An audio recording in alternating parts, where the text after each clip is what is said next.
Muy buenas noches, bienvenidos una vez más a este espacio de tiempo que el Señor nos obsequia.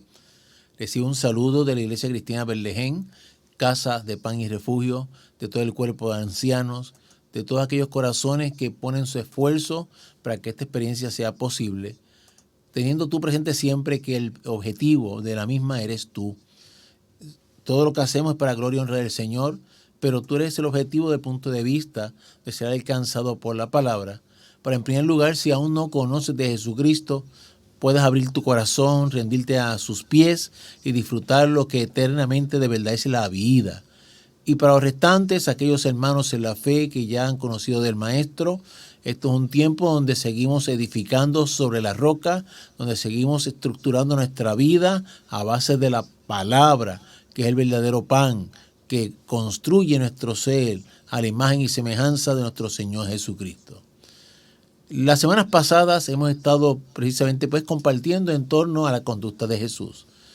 Dijimos el primer miércoles que comenzamos estos temas, cuán necesario, cuán urgente es que precisamente el hombre y la mujer de Dios reflejen a Jesucristo como un vivo ejemplo y que la sociedad entienda, comprenda que de forma genuina se puede vivir como Jesús vivió. Vimos cómo primeramente Jesús proyectó su relación en temas de conducta para consigo mismo, del punto de vista de cuánto se exigía para buscar tiempo de escudriñar palabra, de orar, de presentarse en el espíritu para enfrentar las circunstancias y los tiempos. Vimos cómo Jesús en esa relación con su Padre precisamente se sujetó al plan divino, se sujetó a su voluntad, cómo lo honró, cómo cuanto hizo, lo hizo a la luz de lo que el Padre le instruyó como un hijo obediente. Vimos en términos de la conducta cómo Jesús se proyectó para con su familia conocida, natural, inmediata. Entiéndase quienes fueron sus custodios en esta tierra, José, María, sus hermanos. Pudimos examinar cómo esa relación, particularmente con sus hermanos, lamentablemente reflejó una serie de experiencias en donde hasta ellos lo rechazaron, se escandalizaron de él y más aún hasta cómo precisamente trataron de inducirlo a que se trasladara a un lugar donde estaban esperando para matarlo. Obviamente eso dice demasiado del propósito que había en el corazón de los hermanos de Jesús. Mira, querían salir de él. Sin embargo, vimos pues precisamente que todas estas experiencias nos sirven a ti y a mí para que para comprender que no estás solo, para comprender que aquellas veces que en tu propio hogar inclusive te hayas sentido desplazado, ignorado, rechazado a causa de la palabra, injuriado, criticado, aislado, pues mira, Jesús lo vivió. Y qué hermoso es saber que no solamente Jesús lo vivió, sino que una vez resucita, encontramos precisamente entre aquellos seres humanos que estaban esperando la promesa del derramamiento del Espíritu Santo. Pues mira, encontramos a quienes, encontramos a hermanos de Jesús, hombres que se constituyeron en apóstoles de esa iglesia primitiva, lo que significa que el caminar de Jesús, la conducta de Jesús, el testimonio de Jesús no fue en vano, como tampoco lo es el tuyo, no es el mío. Debemos pues nunca rendirnos, nunca te des por vencido, más que quizás con nuestras palabras, tus hechos le hablan poderosamente al corazón de los tuyos. Y en esta noche vamos a estar observando cómo Jesús se proyectaba ya más allá de sus inmediatos. Si consideras, lo que hemos hecho es precisamente mirar la vida del Maestro desde lo más íntimo de su ser hacia lo más público. Y de esa forma también tú y yo nos tenemos que examinar desde lo más íntimo de nuestro ser hacia lo más público, en términos de que siempre seamos los mismos imitadores de Jesús. Como Jesús vivió, que tú y yo vivamos. Así pues, vamos a considerar esta noche la conducta de Jesús, aprendiendo de la conducta de Jesús en su relación, en su trato con sus semejantes, más allá de su núcleo familiar. Bajo ese tópico general, entiéndase los semejantes con los que Jesús trató, vamos a estar particularizando precisamente cómo Él se proyectó hacia las multitudes. Cómo aún dentro de las propias multitudes Él tuvo en consideración a sus componentes, es decir, el concepto de individuo. Y finalmente veremos cómo precisamente trató al pecador en términos de esta relación para con el semejante. Así que vamos a comenzar, y como lo hemos hecho siempre y no por mera costumbre, sino por necesidad, oramos al Señor y le decimos: Jesús, gracias porque nos permites compartir con los hermanos, gracias por la palabra que es el pan de vida, la cual hemos de considerar con esa expectativa, esa esperanza, ese deseo de que, Señor, tal y como tu palabra lo dice, lo considera, lo publica, esta no torna atrás vacía. Así pues te imploro que sea de edificación al corazón de los que ya te conocen, y que sea, Señor, de llamado a aquellos que no han rendido su vida a tus pies. En tu precioso nombre así lo suplicamos. Amén. Vayamos pues en consideración a la relación de Jesús con las multitudes.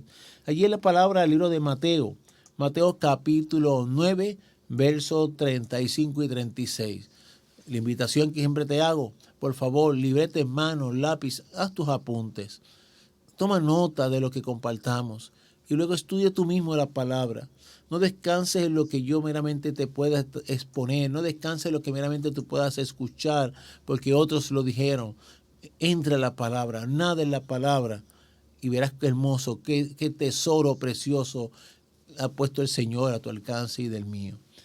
A Mateo capítulo 9, versos 35 y 36, vamos a considerar precisamente esa compasión que Jesús sentía hacia las multitudes. Y dice la palabra del Señor de la siguiente manera: recorría Jesús todas las ciudades y aldeas, enseñando en las sinagogas de ellos, predicando el evangelio del reino y sanando toda enfermedad y toda dolencia en el pueblo. Y observa lo siguiente: y al ver las multitudes tuvo compasión de ellas, porque estaban desamparadas y dispersas como ovejas que no tienen pastor. Jesús haciendo su trabajo, Jesús atendiendo al necesitado, pero en medio de ese ejercicio hermoso del corazón del Maestro, apreciamos cómo Él se detiene a observar las multitudes. Cómo ese conjunto de almas que tenía a su alrededor, para Él era un mensaje de dolor al corazón. Dice que sentía compasión por ellas, porque eran como ovejas que no tienen pastor. Y como lo que hacemos es aprendiendo de la conducta del Maestro, es necesario que tú y yo, ante cada escena, ante cada acto de Jesús, nos preguntemos cuánto nos parecemos a Él, cuánto necesitamos parecernos a Él, cuánto más necesitamos parecernos a Él. Y yo te pregunto a ti, como lo hago conmigo mismo, o sea, ¿cuál es tu percepción de las multitudes que te rodean? Cuando tú miras tanta gente que tienes alrededor, cuando tú miras modernamente la palabra aglomeración, cuando tú ves tantas aglomeraciones de juventud, de personas, no importa el lugar donde sea, ya sea porque hubo una actividad, que si un concierto, en un auditorio, que si un lugar público, o sea, objetivamente, ¿cuál es tu pensamiento en torno a esas multitudes? ¿Cuántos de nosotros quizás en silencio observamos y lo que pensamos es: mira lo que están haciendo, mira cómo vienen de espaldas a Dios? ¿Cuántos quizás miramos un acto público, aglomerada la gente, y lo que decimos es: mira qué chorro de desobedientes, mira cómo se ve de espaldas a Dios, mira cómo inclusive se vive constantemente, oye, celebrando lo que es incorrecto? Y dentro de esas percepciones que muchos de nosotros quizás de forma espontánea tenemos, ¿cuántos de nosotros realmente, cuando miramos tantas personas, cuando miramos esas multitudes que tenemos alrededor, o las vemos por televisión, o porque fuiste a un centro comercial y viste tanta gente, de verdad, cuántas veces tú te has detenido a preguntarte: ¿cuántos de ellos conocerán de verdad a Jesucristo? ¿Cuántos de ellos de verdad, en ese momento que tú estás viéndolos ahí, podríamos decir que tienen salvación en su alma? Definitivamente, para con el ser humano que no tiene salvación en su alma, tú y yo lo que tenemos que sentir, ¿qué es? Compasión. Más que una expresión de juicio, más que una expresión de mira para allá cómo se vive, deberíamos sentir eso mismo, compasión. Porque si están viviendo de verdad de espaldas a Dios, en este presente, lo que les esperaría, ¿qué es? La muerte eterna. Así que tú y yo, como hombres y mujeres que nos parecemos a Jesucristo, tenemos que mirar las multitudes como Jesús las miraba. ¿Por qué Jesús sentía compasión por ellas? Porque precisamente la propia expresión te da una ubicación de la explicación cuando te dice porque estaban desamparadas y dispersas. O sea, Jesús cuando miraba a esas multitudes, yo imagino al maestro observando a las personas, mira, está trabajando, caminando, yendo de aquí para allá, cargando jarrones de agua a los pozos. Me imagino, sí, cuando se acercaban a él en medio de los momentos de enseñanza, pero imagino a Jesús mirando sus corazones y lo que observaba en ellos no eran meramente personas ocupadas o quizás personas atareadas o quizás personas afanadas dentro de las muchas enseñanzas que Jesús trajo. Yo estoy seguro que él miraba y decía, qué pena. Ahí va otro más en ruta hacia la muerte eterna si no me escucha. Tú y yo tenemos que aprender a mirar más allá de la percepción inmediata y hasta de nuestros juicios valorativos como humanos. Tú y yo tenemos que aprender que cada vez que veas por televisión muchas personas haciendo cosas que tú y yo podríamos entender que no son conformes a la palabra, en lugar de sacar una expresión de juicio de primera instancia, miremos que todo eso que estás observando con tus ojos podría estar representando una larga fila y no exactamente hacia el cielo. Y eso a ti y a mí nos tiene que traer pesar al alma. No puede ser un asunto que lo veamos de esa manera y que no nos importe. Eso no puede ser. No puede ser que tú y yo veamos aglomeraciones y digamos, mira para allá, están perdidos. Son almas enfiladas hacia la muerte eterna. Si de verdad tú y yo amamos a Jesucristo, amamos a Dios, tenemos que amar lo que Él ama, y Él fue a la cruz precisamente por las almas que están enfiladas hacia el infierno, a una fila en la que un día tú y yo pertenecimos a ella. Que no se nos olvide que un buen día tú y yo estuvimos entre esa multitud. ¿Cuántos de nosotros ponemos el testimonio de las veces que formamos parte de esas multitudes? Y lo que teníamos era, mira, un número en la mano, derechito al infierno. Pero el que siente compasión por las multitudes, el que las observa como desamparadas, que no tienen refugio realmente en el alma, que no tienen unas rocas que los simienten en la vida, ese que los mira de esa manera lo que siente es tristeza y dolor.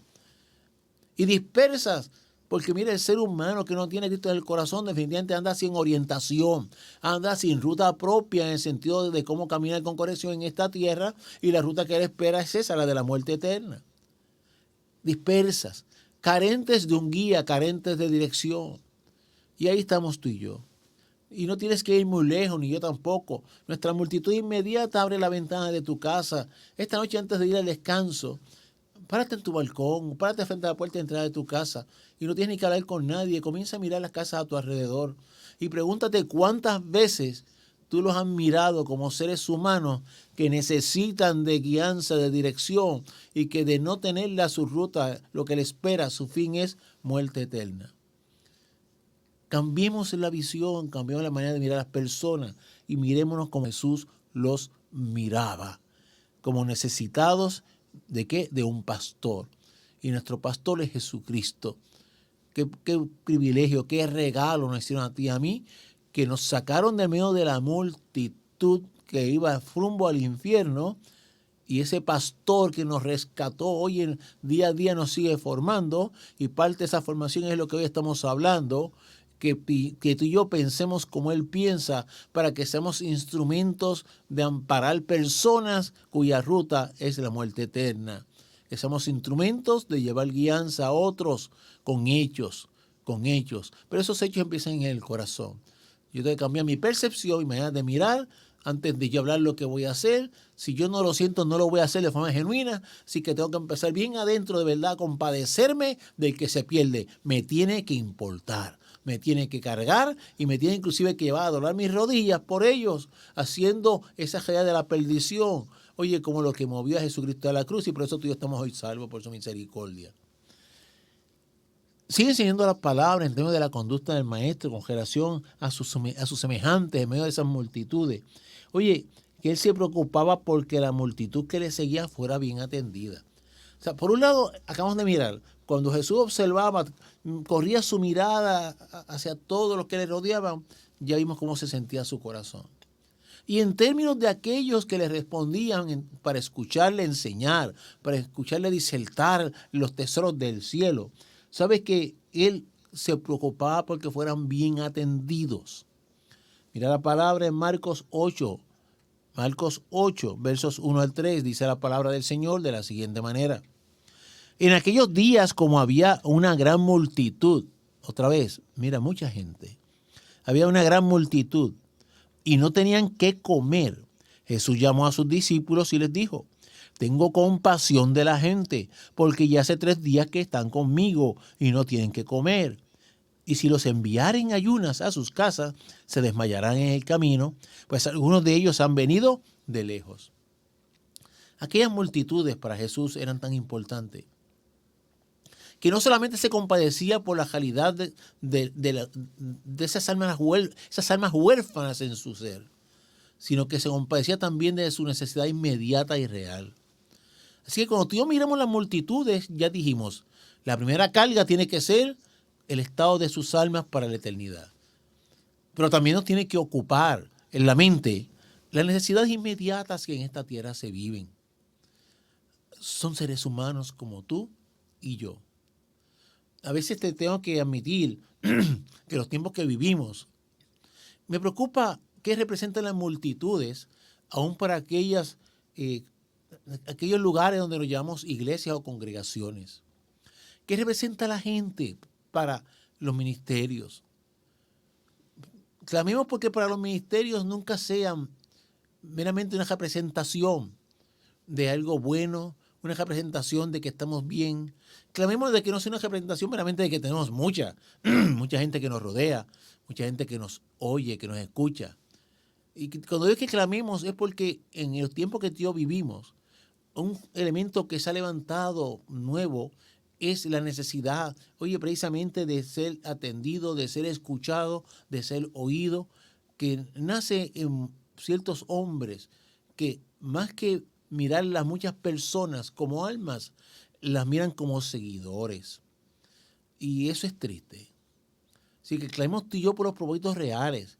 ¿Y por qué hago este paréntesis en esos términos? Porque fíjese cómo Jesús, con relación a los que le seguían, su preocupación era tan genuina en términos de que no era meramente un número, en términos de que no meramente eran muchos, mira qué bueno, que muchos me siguen, sino en términos de la realidad de su necesidad espiritual y hasta física. Aquí estamos hablando de que Jesús se ocupó hasta de pensar que si los enviaban como se encontraban, hasta podrían desmayar en el camino. Jesús estaba hablando, mira, de alimento, de falta de alimento no espiritual, físico. Así que mira cuánta conciencia tenía el maestro en términos de esos que le rodeaban. Y volvemos a ti y a mí a la aplicación. ¿Cuánta conciencia tenemos tú y yo de las necesidades reales de los que nos rodean? ¿Tú te imaginas cuán mal nos deberíamos sentir si Jesús nos mostrara y nos dejara saber que nuestro vecino quizás se acuesta sin comer y a ti y a mí no nos ha pasado ni por la mente un buen día? No es que posiblemente modernamente no es ser entrometido, no es ir a tocar a la puerta a preguntar tienes o no comida, pero yo te voy a decir algo. Cuando tú clamas a Dios por sabiduría, clamas a Dios porque Él te muestre dónde está la necesidad, Él lo va a hacer. Y para empezar, en esto que estamos trayendo de que las multitudes no pueden ser meramente muchas personas para mí, sino almas con necesidad. Aprendamos a clamar para que Dios nos muestre dónde está allí precisamente el vacío espiritual y la necesidad está física. Que nos ocupe como le ocupó al maestro. Fíjate que ya yo no tengo ni te preocupe, porque como vamos a ver en breve, esto no se trata meramente de decir, ay, me preocupa. Yo me puedo preocupar por muchas cosas, pero no hacer nada por ellas. Y el maestro no solamente se preocupó, sino que se ocupó en hacer algo. Observa pues, por ejemplo, la próxima lectura. Si buscas ahí en la Biblia, la palabra del Señor, vas a Mateo, al capítulo 15, verso 32. Acabamos de ver primero con el maestro, cuando miró a aquellas personas que le habían estado siguiendo, que llevan con él ya 3 días, señala la necesidad de alimentación y que no se les envíe como estaban porque podían hasta desmayar, porque muchos de ellos venían a estar de lejos. Mira ahora en Mateo capítulo 15, verso 32, cómo se complementa la lectura y lo que dice la palabra. Y Jesús, llamando a sus discípulos, dijo, tengo compasión de la gente, porque ya hace 3 días que están conmigo y no tienen que comer. Y enviarlos en ayunas no quiero, no sea que desmayen en el camino. Y entonces, cuando tú y yo leemos completo esa porción de la palabra, ¿qué hizo Jesús? Mandó a darles pan, mandó a alimentarlos. Es decir, Jesús no se quedó con la preocupación de decir que mucha gente tengo a mi alrededor que carecen, sino que Jesús dijo, tenemos que hacer algo. Y ahí entramos tú y yo otra vez. Pues varias veces te dije ya, se ocupó más que preocupar. Tú y yo no nos podemos quedar en la etapa de decir, me preocupo por la gente que me rodea y por eso oro por ellos. Eso es fundamental, si le quieres mirar así, como pasos iniciales en el corazón de la calidad de lo que son las multitudes o deben ser multitudes para ti y para mí. Almas que se pierden, almas que necesitan de salvación. Pero en cuanto a ellas también vamos a clamar al Señor para que nos ayude a poner nuestro grano, si le quieres llamar así. Nos ayude a poner, mira, aunque sea tu pequeño aporte y el mío de alguna forma u otra en la vida que carezca de algo. Jesús mandó a los discípulos a darle de comer ellos. Posiblemente, yo te aseguro que si cuando estés en el cielo te sientes a hablar con los discípulos, ellos te dirán, mira, cuando el maestro nos mandó a que nosotros los alimentáramos, ¿pero con qué? No tenían. Claro, ahí entró el milagro de la multiplicación. Un milagro que sigue el paso de la obediencia y de la fe. Cuando Jesús da la instrucción, si tú miras esa escena completa, en un momento dado allá en Juan te dice que identificaron a un jovencito que tenía una canasta con unos pedazos de pan y unos pececitos. Mira, esto es lo que tenemos. Bueno, eso es lo que había. Pero se ocuparon de considerar con qué contaban. O sea, no se hicieron oídos sordos a lo que el maestro dijo. Como tú y yo no nos podemos hacer sordos a las vivencias que nos deja la palabra, dentro de lo que Jesús nos enseña con su ejemplo. Así que tú y yo aprendamos en medio de la multitud donde existimos a pedirle a Dios sabiduría para identificar dónde está la necesidad. Una necesidad que quizás alguien tiene allí tan guardada que tenemos que en cierta medida simbólicamente tocar a la puerta bajo la guianza de la dirección del Señor para decir aquí estamos, en qué te puedo servir. Una necesidad que en otros momentos es más patente, es más obvia, que entonces es peor, porque siendo tan patente nuestra mirada, a veces cambiamos y observamos en otras direcciones, como si inconscientemente quisiéramos ignorar lo que tenemos de frente para no tener que ocuparnos de lo que tenemos que hacer. Así que tenemos mucho que aprender de Jesús. Sentía necesidad de que las multitudes fueran atendidas, pero no se quedaba en ese sentimiento, sino que actuaba e instaba a los discípulos a actuar. Y resulta que tú y yo somos sus discípulos aprendiendo de la conducta de nuestro Maestro. También es interesante que, aunque parezca una simpleza, pero estamos hablando de esto de aprender de la conducta del Maestro. Si buscas allí en Mateo capítulo 14, verso 22. Mateo capítulo 14, verso 22. Imagínate otra vez al maestro en medio de las multitudes. Ese maestro que ya dijimos, veía las multitudes, sentía compasión por las almas, veía cuán desamparadas estaban, se ocupaba de atenderlas, hacía gestiones para ser alimentadas inclusive. Mira este maestro, como era nuestro maestro, nuestro Jesús. Y cuando digo no me refiero a la enseñanza histórica que nos dejó en la palabra, sigue siendo el mismo hoy, para gloria y honra de Él y bendición de nuestras vidas. Mira cómo Jesús actuó. Mateo 14, 22 dice, enseguida Jesús hizo a sus discípulos entrar en la barca e ir delante de Él a otra ribera. Y subraya esto en tu palabra, en la Biblia. Entre tanto que Él despedía a la multitud. Aunque parezca una simpleza, yo siempre digo que el Señor, nuestro Señor, es un Señor de detalles. Detalles contigo y conmigo. Aquí nos está diciendo la palabra que Jesús, después de haber atendido a una multitud, después de haber enseñado, predicado, transmitido las verdades del reino, de haber respondido a sus necesidades, despide a los discípulos primero, los manda a irse adelante. ¿Para qué? Él se quedó. ¿Y para qué? Para él despedir la multitud. Cuando te digo que parece una simpleza, ¿qué mucho dice del maestro este gesto? O sea, no era un mero grupo. Por eso te decía ahorita, oremos porque en los tiempos en que vivimos, para cada hombre y mujer de Dios, cada persona que sea vista no es un mero número, o no sea un mero grupo, o no sea para decir que muchos nos siguen, o que muchos se congregan donde yo me congrego, sino cuán importantes son. Cuántos sentimientos se desarrolla hacia ellos. Cuánta vinculación hacia cada hermano como parte integrante del pueblo. Jesús se quedaba para él mismo despedirlos. Él mismo despedirlos.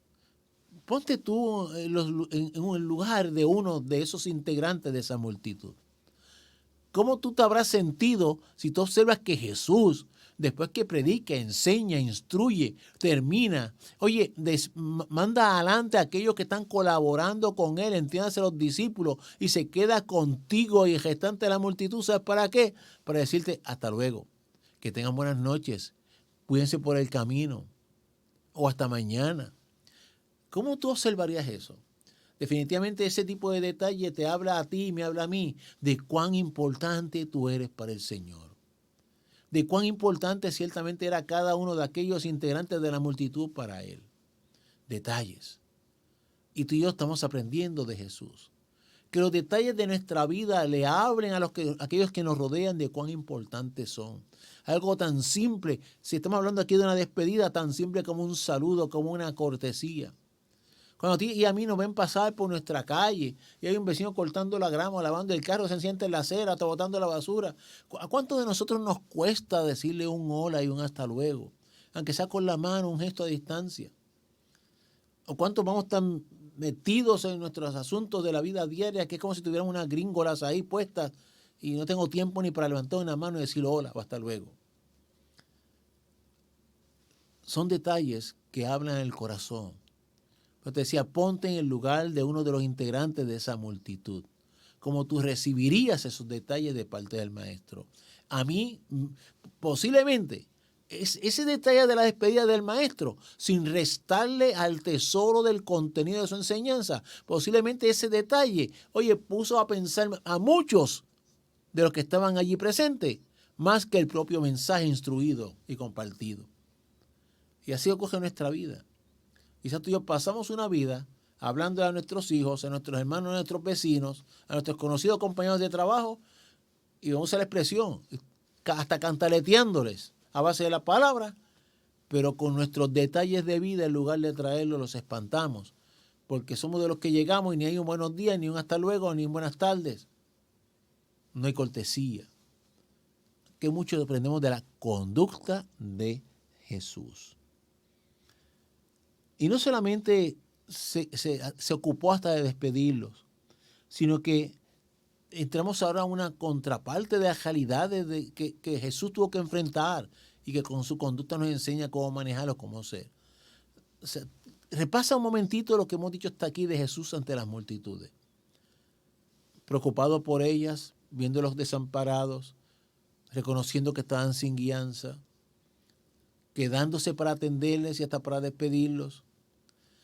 ¿Cómo tú y yo reaccionaríamos si después de, imitando al maestro, nos ocupamos de los que nos rodean y lo hacemos como Jesús nos instruyó y resultase que después que nos hemos ocupado de esa manera, mira lo que pasa?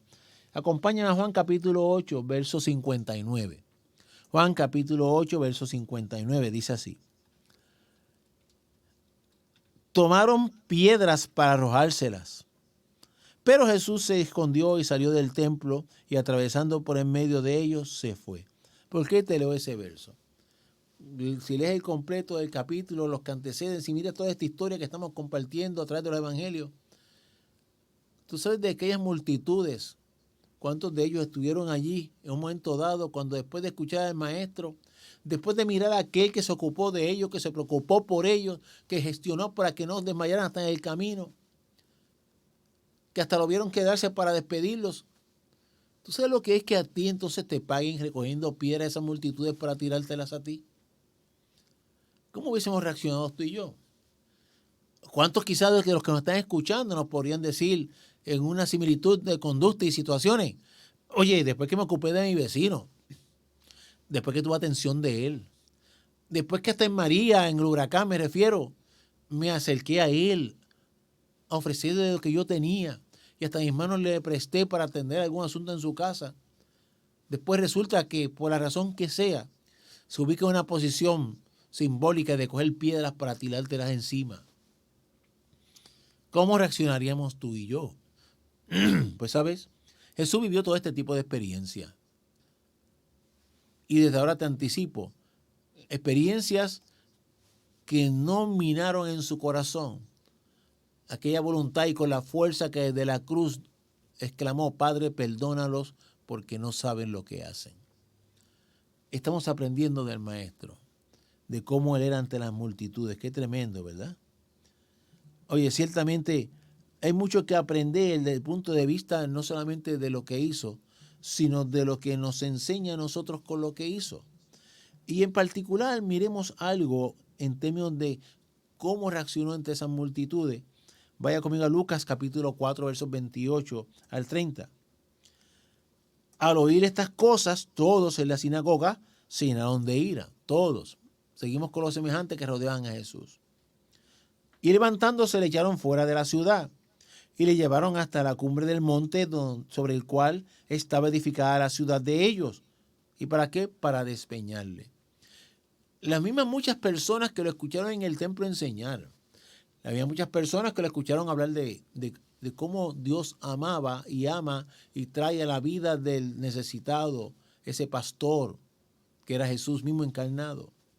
Esas mismas personas, de pronto, mira lo que hacen, lo sacan del templo, lo expulsan de la ciudad. ¿A ti alguna vez te han expulsado del pueblo donde vives? ¿Te han expulsado de la urbanización donde vives? Mira las cosas que le pasaron al maestro. Y no solamente lo expulsaron, sino que lo llevaron con todo el propósito, oye, a un lugar alto. ¿Y sabes para qué? Para despeñarle. Así que en una escena vimos cómo fueron capaces esas multitudes que lo escucharon y recibieron bendición de parte de él. Fueron capaces de ponerse en una posición de apedrearle. Y ahora lo vemos en otra posición, ese mismo grupo de personas, esas multitudes, habiendo escuchado de la enseñanza del maestro y beneficiándose de sus cuidados. Ahora los vemos llevándolo a tu lugar con el propósito de empujarlo para que se vaya por un risco. Eso es lo que significa ahí, despeñarlo. ¿Cómo hubiésemos reaccionado tú y yo? ¿Cuántos de nosotros, vamos a ser realistas, nos hubiésemos puesto a maldecir en ese momento? ¿Cuántos de nosotros quizás hubiésemos clamado: Señor, a este momento manda fuego del cielo que los consuma, a estos malagradecidos? Sin embargo, ¿qué aprendemos de Jesús? Ya te adelanté hace unos momentos cuando hablamos de apedrearle. Estuvo muy presente a todo el mundo cuando dijo: perdónalos porque no saben lo que hacen. No le restó a su gestión del corazón a seguir trabajando por las multitudes. Y de la misma manera tú y yo tenemos que esforzarnos para que todo cuanto hagamos por los semejantes que nos rodean. Por eso que puedan representar las multitudes por las que nos tenemos que ocupar en oración, en clamor, en gemir, en ayuno, que nos tenemos que ocupar con actos afirmativos de provisión en todo lo que podamos en nombre del Señor hacerlo, hagamos. Si lo que recibes a cambio es lo que tú y yo podríamos cualificar como un malagradecimiento, una ingratitud, mira, regocíjate y canta y alaba al Señor, porque a Jesús le pasó primero. A Jesús le ocurrió y no actuó en contra de lo que estaba viviendo, sino que siguió adelante proclamando las nuevas del reino. Y tú y yo nos lo aplicamos a base del ejemplo de nuestro Señor. Aquellas multitudes no solamente eran muchas personas que integraban grupos, sino que para Jesús cada integrante de ese gran grupo o gran multitud era una vida. Por eso con propósito te mencioné cuán importante es que nunca miremos en las congregaciones, en los ministerios, en los movimientos, nunca miremos los grupos como una mera expresión de fuerza o de gente, o que muchos nos respaldan o apoyan, o yo necesito tener exposición para ser escuchado o visto, sino que cada integrante es un alma. Un alma. Esas multitudes se componen de almas, y esa conciencia hay que tenerla siempre. Allí en Lucas capítulo 18. Verso 35. Lucas 18, versos 35. La lectura completa la puedes hacer hasta el 43, mas miremos los versos iniciales. Aconteció que acercándose Jesús a Jericó, un ciego estaba sentado junto al camino mendigando, y al oír la multitud que pasaba. Otra vez, ubícate, tú estás allí, tú estás en medio de aquellas muchas personas, O sea, allí el escenario, muchas personas, otra vez una multitud que se acercaba, iba transitando por allí. ¿Con quién? Con Jesús. Más allá había un ciego allí alineado allí junto al camino.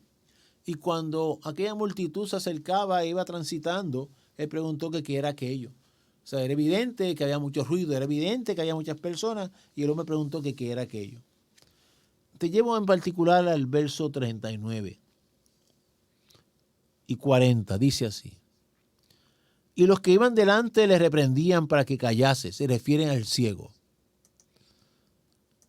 Pero él clamaba mucho más, Hijo de David, ten misericordia de mí. Jesús entonces, deteniéndose, mandó traerle a su presencia. Construye este cuadro en tu mente.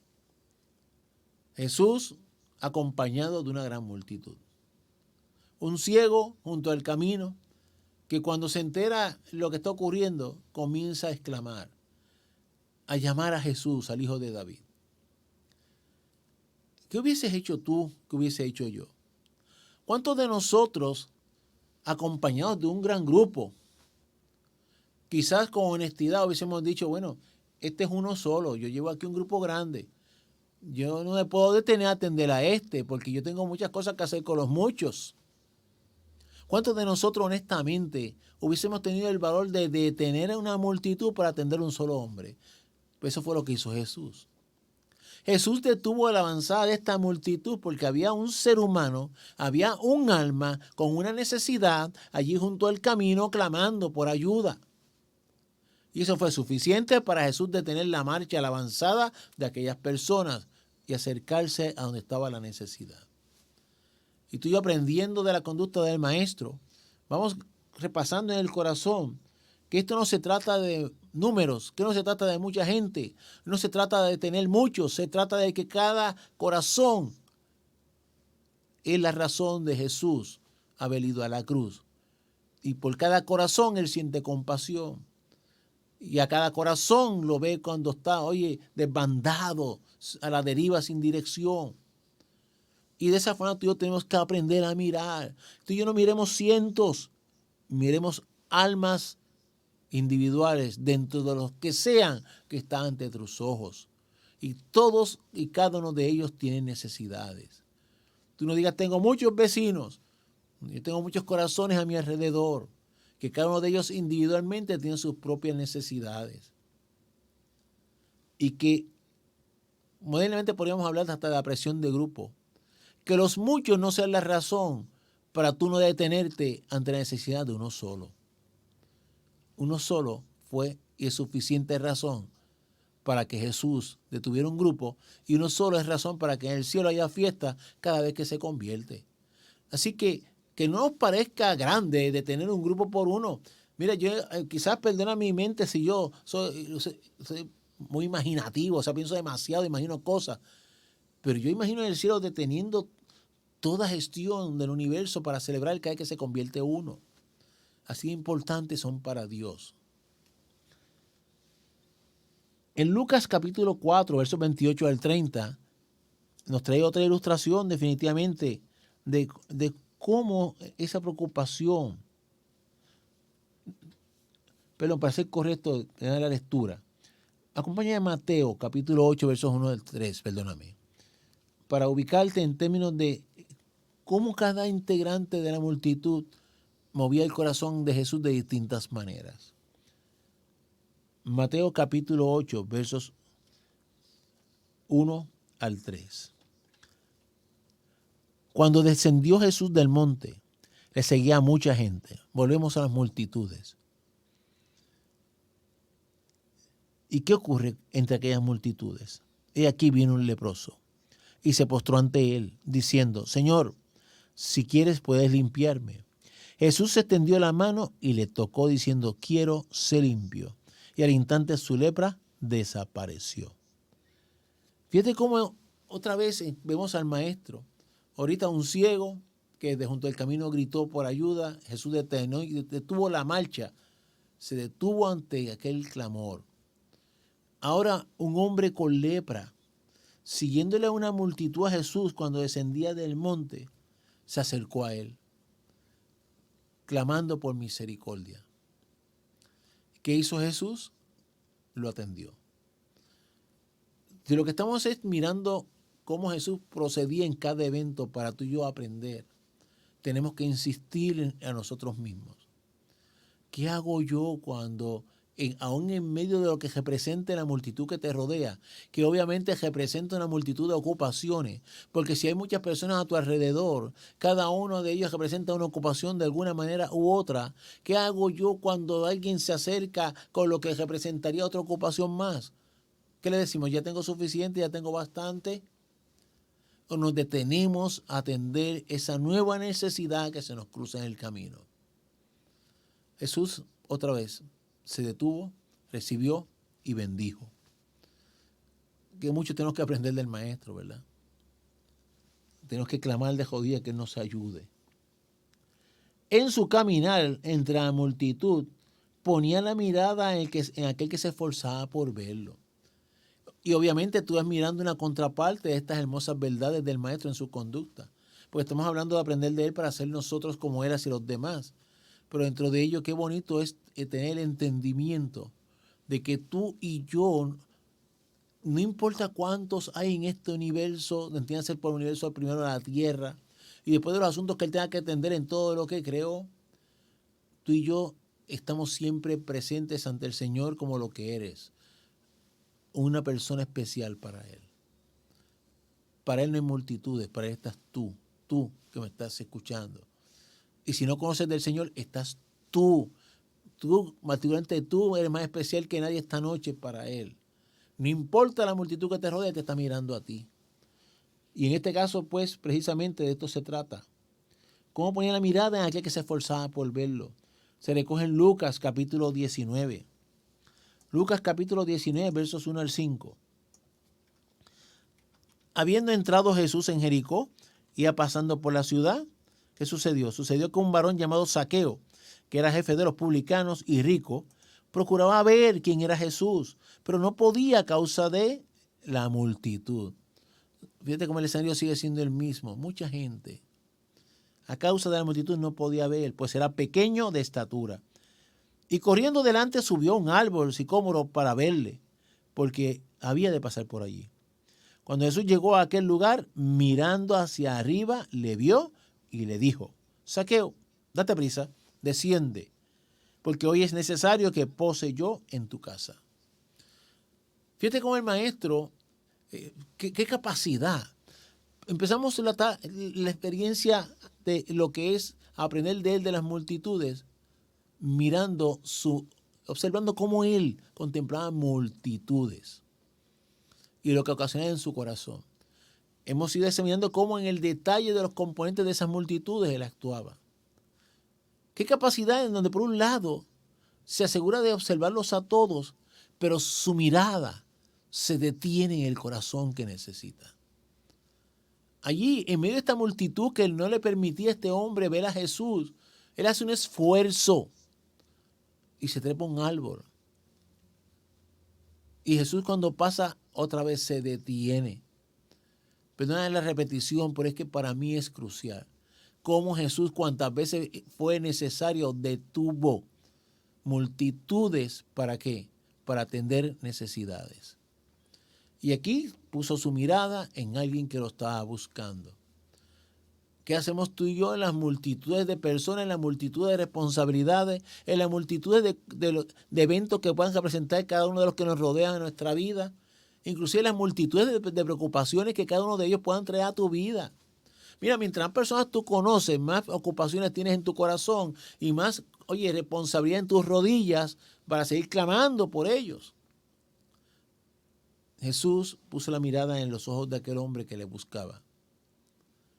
Que tú y yo aprendamos, en medio de la multitud, observar la mirada de aquel que nos busca porque necesita y que no pase por desapercibido ante nuestros ojos.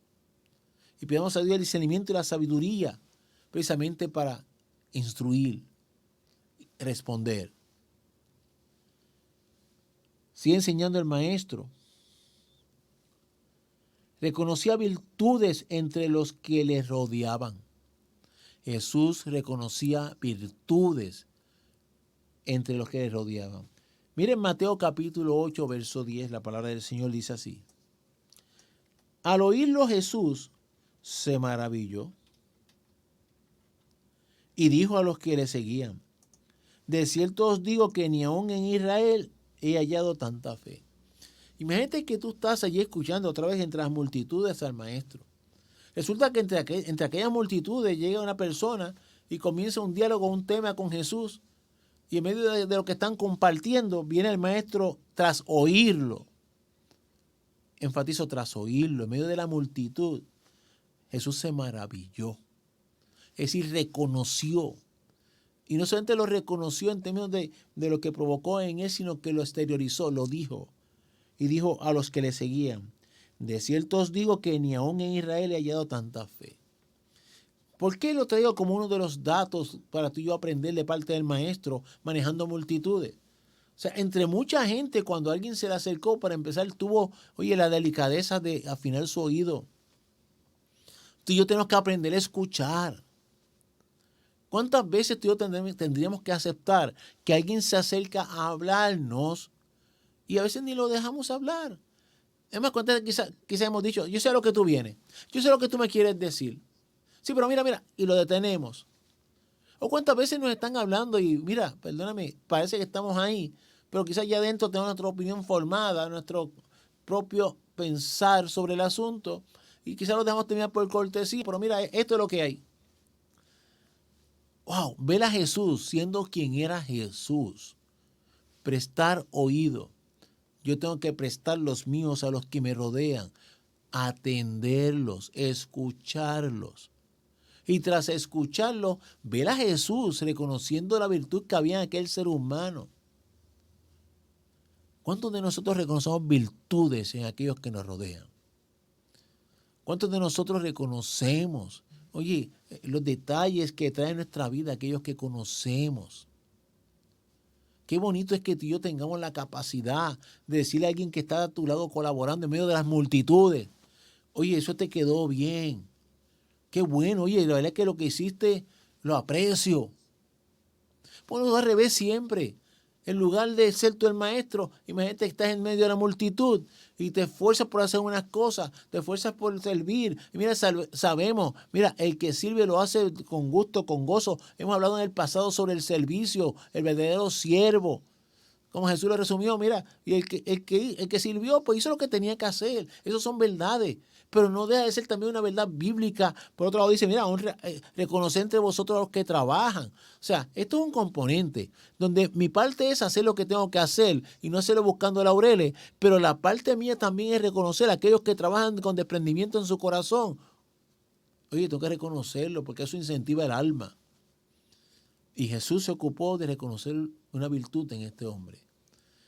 Que tú y yo seamos de los que tengamos la altura, la madurez y la capacidad de conocer lo que otros hacen bien, sus virtudes. Eso motiva a otros a seguir trabajando para el Señor también. Y no solamente reconoció virtudes, sino que reconoció cuando alguien tenía la razón. Porque eso todavía es más importante. Pero quizás yo pueda reconocer, oye, qué bien tú haces eso, qué habilidad tienes para con la madera, para construir, qué tremendo, para con el sonido, para con las luces, lo que sea, para recoger la basura, gloria a Dios por ello. Pero oye, reconocer el uso de la razón cuando se tiene, atribuírsela. Marcos capítulo 12, verso 34. Marcos capítulo 12, verso 34.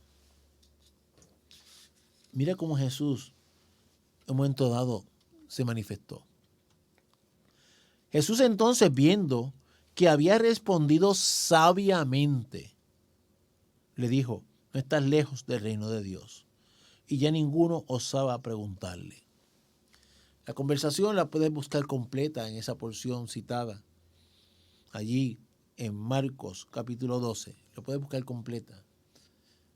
Cuando yo leo que Jesús le reconoció a aquel joven que había respondido sabiamente, me dice a mí como el maestro en su gran altura, estatura, de la cual yo tengo que aprender. Cuando alguien está correcto y lo que está diciendo es verdad. Cuando alguien tiene la razón, yo se la tengo que reconocer. ¿Cuántas veces nosotros vivimos como si siempre fuéramos los que tuviéramos la verdad en la mano? ¿Cuántas veces? Mira, hay una frase que con cierta frecuencia yo escucho y te pido perdón desde ahora si tú la usas. Yo te estoy confesando algo muy personal. A veces yo escucho personas en medio de un grupo, de una conversación, que otros dicen una cosa, otros dicen otra, otros dicen otra, y me dicen, no, mira, esto es como yo digo. Mira, quizás son estribillos, pero no pensamos que lo que estamos diciendo con ese tipo de frases es, mira, todo lo que ustedes dijeron, ok, pero esto es como yo digo. Así que lo que ustedes dijeron es imitación. Yo les voy a traer ahora la luz y la verdad. Hay que saber escuchar, como hizo Jesús, reconocer las virtudes de aquellos que escuchamos, y hay que saber atribuir la razón a quien la tiene. Qué bonito es que tú y yo digamos, oye, acabo de aprender de ti. Oye, acabo de darme cuenta que yo estaba equivocado. Acabo de entender que hay una manera mejor de hacer las cosas. Tú tienes la razón. ¿Sabes cuánto edifica eso el corazón de los que nos escuchan y miran? ¿Sabes cuánto de testimonio eso aporta a esa multitud que te está observando? Que en medio de los muchos que están a tu alrededor, tú le sabes reconocer a alguien la corrección. Tú y yo no tenemos el monopolio de la verdad, que nunca se nos olvide. Jesús, siendo quien era, sabía reconocer virtudes y reconocer razones. Qué bueno que eres nuestro ejemplo y nosotros sus seguidores. Oye, y con relación al trato de él con sus semejantes, pasamos de multitudes a sus integrantes, a ese reconocimiento individual de cada componente de esas multitudes. Hay un trato muy particular que queremos ver para terminar por esta noche. Acompáñeme allí en la palabra del Señor. A Marcos capítulo 2, versos 15 al 17. Para que vean una sola ilustración en términos de cómo Jesús, y vamos a usar la frase, recibía a los pecadores hasta para compartir su mesa. ¿Cómo Jesús recibía a los pecadores hasta para compartir su mesa? Marcos capítulo 2. Marcos capítulo 2, versos 15 al 17. Observa con tus ojos lo que dice esta lectura. Aconteció que estando Jesús a la mesa, ¿quién estaba sentado? Jesús. En casa de él, muchos publicanos y pecadores estaban también a la mesa juntamente con Jesús y sus discípulos, porque había muchos que le habían seguido. Piensa esa escena desde ahora. Sentado a la mesa Jesús, sus discípulos. Dice que había mucha gente que los había seguido hasta allí. ¿Y quiénes más se sentaron a la mesa con el maestro? Publicanos y pecadores. O sea, hay una inferencia de si los que estaban sentados con él a la mesa en ese momento estaban viviendo de espaldas a Dios. Definitivamente es un hecho. Debemos distinguir muchas cosas. O sea, hay versos de la palabra que nos tienen que obligar a pensar con seriedad el alcance de los mismos. Como por ejemplo, andarán dos juntos si no están de acuerdo. Como momentos dados en donde la palabra nos dice, mira, con él ni te juntes. Esas son verdades de la palabra que hay que mirar cada uno en su lugar, en su momento, en el alcance de la perspectiva bíblica. Y aquí, precisamente, en ese llamado a ver las cosas de la perspectiva bíblica, tenemos a Jesús que se sienta a la mesa y con él se sientan, mira, publicanos y pecadores. Es decir, mira, Jesús no vivía aislado de las realidades del mundo. Como tú y yo tampoco podemos desvincularnos de esa realidad. Sé que se han mencionado otros temas y tenemos que seguirlo, tronando en nuestros propios oídos. Quien determinó que estuviéramos en este mundo fue Cristo. En Juan 17, cuando dijo, Padre, no te pido que lo saques del mundo, sino que, lo guardes del mal. Así que tú y yo estamos aquí precisamente para ser luz, para ser la sal, para ser los portadores de este mensaje, con palabras y con hechos, nuestra conducta. Y Jesús nos está enseñando con hechos cómo era capaz de sentarse a una mesa, recibir en una mesa a aquellos que aún no creían en él. Claro, Jesús siempre con sus propósitos. Si seguimos examinando, inclusive hasta lo criticaron por lo que estaba haciendo Jesús. Mira el verso 16, dice Marcos 2. Y los escribas y los fariseos, viéndole comer con los publicanos y con los pecadores, dijeron a los discípulos, ¿qué es esto? Que él come y bebe con los publicanos y pecadores. Al oír esto, Jesús les dijo, los sanos no tienen necesidad del médico, sino los enfermos. No he venido a llamar a justos, sino a pecadores. Fíjate cómo los religiosos de la época, los llamados entendidos de la palabra de la época, se hicieron una pregunta, pero ¿cómo es posible que Jesús esté comiendo con pecadores en la mesa, con publicanos? En otras palabras, el mensaje es claro, ellos no lo hacían. O sea, tú no ibas a encontrar un fariseo, un escriba, un doctor, un intérprete en una mesa sentado con esas personas. No lo ibas a encontrar. ¿Por qué? Porque se contaminaban. ¿Por qué? Porque eso era inmundo. ¿Por qué? Porque hay que vivir aislado, el pecador allá y yo acá. Ese es el mensaje que daban esos instrumentos, entre comillas, de la supuesta verdad de los tiempos. Mas Jesús se sentó a una mesa a compartir con los publicanos y pecadores. Aprendiendo del Maestro, lo que estamos diciendo es, oportunidad que nos brinda, tú y yo no estamos aquí para repudiar a nadie en el sentido, no de endosar conductas, sino de aprovechar la oportunidad para recibir esa alma e instruirla, educarla. Fíjate que ante la pregunta que se hacían estos hombres, cómo era posible que estuviera comiendo, compartiendo la mesa con aquellas personas que ellos tildaron de pecadores, lo que Jesús respondió que fue, pues sí que yo vengo a buscar precisamente al enfermo, no al sano. Es decir, realmente yo no necesito comer con los que están bien, qué bueno. Yo necesito aprovechar la oportunidad para mostrar, enseñar y tocar al que necesita. ¿Cómo somos tú y yo con el Maestro? Que nunca pensemos que los que nos rodean nos pueden contaminar en el sentido hasta de la mera presencia. Tú y yo tenemos que estar bien cimentados en Jesucristo para no imitar conductas. Pero para llegar a las vidas, tenemos que echar abajo muchos muros, muchas murallas y construir muchos puentes que nosotros mismos hemos derribado hacia las almas que nos rodean. En esa dirección también, para ir resumiendo,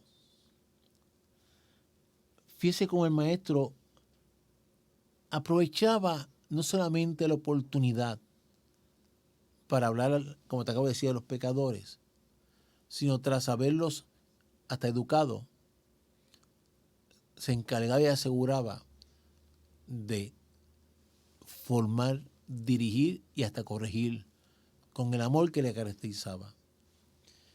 La experiencia sumamente conocida en Juan capítulo 8, versos 10 y 11. Juan capítulo 8, versos 10 y 11. La escena tú ya la conocemos. Cuando se trajo a aquella mujer sorprendida en adulterio, a los pies del Maestro fue prácticamente arrojada. Y leemos, enderezándose Jesús y no viendo a nadie, sino a la mujer, le dijo, mujer, ¿dónde están los que te acusaban? ¿Ninguno te condenó? Ella dijo, ninguno. Señor.